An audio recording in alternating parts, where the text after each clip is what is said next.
Squidward made a wax figure of himself at home. Then he went to wash up. However, at this moment, Patrick smashed the shell onto Squidward's wax figure. But when Patrick picked up the shell and was about to leave, SpongeBob noticed something was wrong. So Patrick immediately chose to give the wax figure mouth-to-mouth resuscitation. However, this caused his body to be filled with air. Then Patrick directly sat on the head of the wax figure. At this time, SpongeBob immediately placed the wax figure in the sun. But this caused the wax figure to melt. At this moment, they began to rescue it immediately.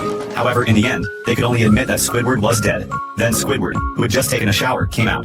This made SpongeBob and Patrick very scared, because they thought it was Squidward's soul. At this moment, Squidward saw the wax figure and understood everything. So he began to enslave SpongeBob and Patrick. Later, SpongeBob found from a book that if the deceased is not buried, then his soul will be homeless. So they decided to hold a funeral for Squidward. At this time, Squidward came to check on the work, but he saw the coffin they had prepared. So Squidward immediately asked them to leave.